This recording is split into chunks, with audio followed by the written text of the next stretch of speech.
Today, guys, I'm going to show you how to use pattern choreography to get your youth soccer team to have a coordinated attack and score more goals. So let's go. So the last video that I did, guys, was on building out of the back and using pattern choreography in order to accomplish that with your youth soccer team. This is really just an extension of that and really the next step that you would do. So we're going to talk about the patterns that I use and how I implement that to get the team to have a coordinated attack as you're going to goal. I wouldn't start this until they've got the building out of the back patterns down pretty cold. It doesn't really make sense if they can't build out of the back to go through attacking patterns. Just as a quick reminder, most of my sessions are 4 parts. The first is a small-sided 3v3, 2v2, small-sided game that I kind of let the kids play and do minimal coaching. The second is rondos with maybe some 4-goal games. The third part of most training sessions that I run is a pattern choreography, either building out of the back or attacking to goal, and that is progressed to a positional game. The last part of my session is either some form of a 4-goal game or a 2-goal game with condition. But we're going to be talking today about attacking pattern choreography. The setup is similar to our building out of the back patterns where we have 2 small pug goals. Here I have them at the half line, but certainly you could use even 3/4 of a field, and the setup is similar. But to start, what we're going to do is put cones in the positions where the players should be. So you've got our 2 center backs here right by the goals. You've got our center midfielder who is central. Our 2 fullbacks or wings are wide, and the striker stays high and central. So same as the build out patterns, guys, once your players understand their positions, you don't have to actually set up the cones, but definitely the first several times you do this, or if you have a younger team, you're going to want to set up cones because the cones reinforce their starting positions in our attack, and it really helps out with spacing. The players begin by standing at their corresponding cones.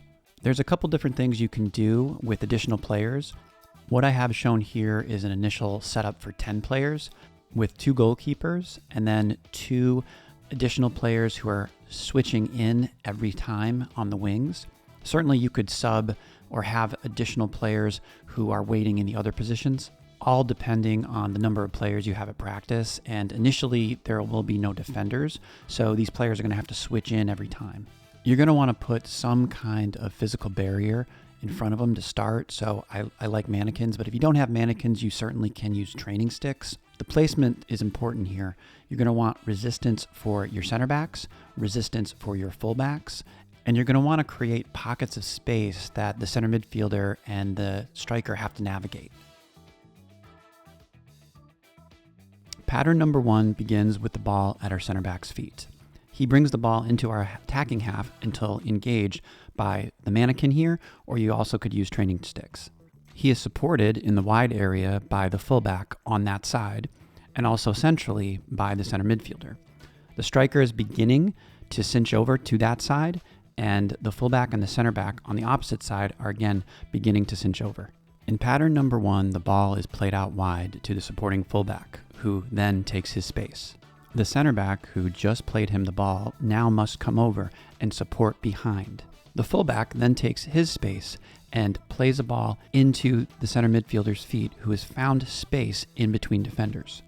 Our center midfielder then looks upfield and takes his space. Now we've talked about this before, but it's very important that the striker give the center midfielder a 45-degree angle. He cannot be on the same line. Our center midfielder attacks the space and then plays a ball into our striker, who goes to goal. This process is then repeated going down the other side, again emphasizing areas of support and movement into space of the players off the ball. So just like with the build out patterns, guys, once your players get used to these patterns, you're going to want to increase the intensity and the speed at which they're going. It's easy for your players to kind of sleepwalk through this because initially there's no defenders. So it's really on you as a coach to bring that level of intensity up during these pattern choreography. This is pattern 1A, which is just a small wrinkle off pattern number 1. It starts the same way with the ball going from our center back to the fullback on that side. But this time, our fullback has his head up and sees the striker is in a dangerous forward position and plays it directly to the 9, bypassing our center midfielder. The striker is then encouraged to go 1v1 to goal. A critical coaching point here for your strikers, guys, is they have to know where the defenders are behind them. They can't turn into the defenders, so you really have to encourage them to check their shoulder before they receive that ball from the fullback. The process again gets repeated down the other side, with coaching points being spacing and support of the ball carrier.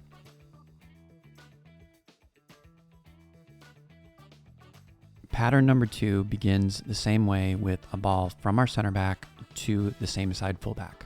He then plays a 1-2 ball with the center midfielder, who plays a ball deep into the wide area for the fullback to go run after.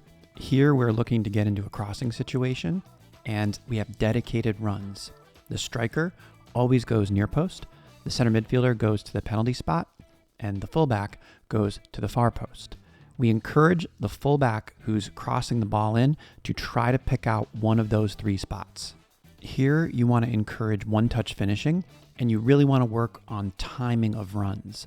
Especially the younger kids, they tend to try to get to their spot as quick as possible, and they need to time it with the fullback who's crossing the ball in. When you first start doing these pattern choreographies, they might be slow and clunky and a little bit unorganized, and the kids, they're not really going to get it at first, but you got to keep up with it. If you keep doing it, it becomes really timed, really fast, and your team is going to look fantastic. What I call attacking pattern 2A is again just a small variation on attacking pattern number 2. It starts the same way with the center back playing the ball to the fullback. This time, the fullback will play a 1-2 ball, not with the center midfielder, but with the striker. Here again, positioning of the striker is critical. This is a situation in a game when there's pressure and defenders are on the back of the striker where they need to hold up play and then play it out wide for the fullback. Our fullback then takes the ball into the wide area and tries to pick out, again, the same dedicated runs. The striker goes near post, the center midfielder goes to the penalty spot, and the fullback on the other side goes far post. Our last pattern is a switch. So it starts the same with the center back playing the ball to our fullback. However, this time the fullback realizes that the space is closed and there's no options forward, so he has to play that ball back to his center back. The ball is then placed to the opposite center back, who takes his space and plays it to the fullback on his side. That fullback is encouraged to take the ball down for a crossing situation and the same dedicated runs. Striker goes near post, center mid goes to the penalty spot, and the fullback on the opposite side goes to the far post. To recap, guys, pattern number 1 is where the fullback finds the center midfielder. 1A is where the fullback finds the striker. Attacking pattern 2 is a combination with the fullback and the center mid. 2A is a combination with the fullback and the striker. And pattern number 3 is a switch. Just like with our build-out patterns, you're going to start with 1 and 1A, move to 2 and 2A, and eventually get to pattern number 3. Again, you don't want to do too many of these patterns at the same time. Once you've done the patterns for maybe 10-15 minutes, you're going to move on to a positional game.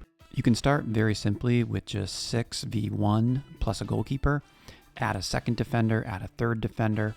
Once your team gets the hang of this, you're going to want to start to organize the defenders.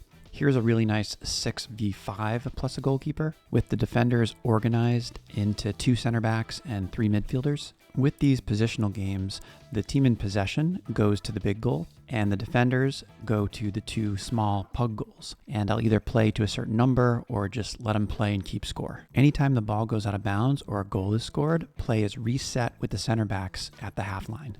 So those are the attacking patterns, guys. Stick to them and your team will be more organized in their attack and score more goals.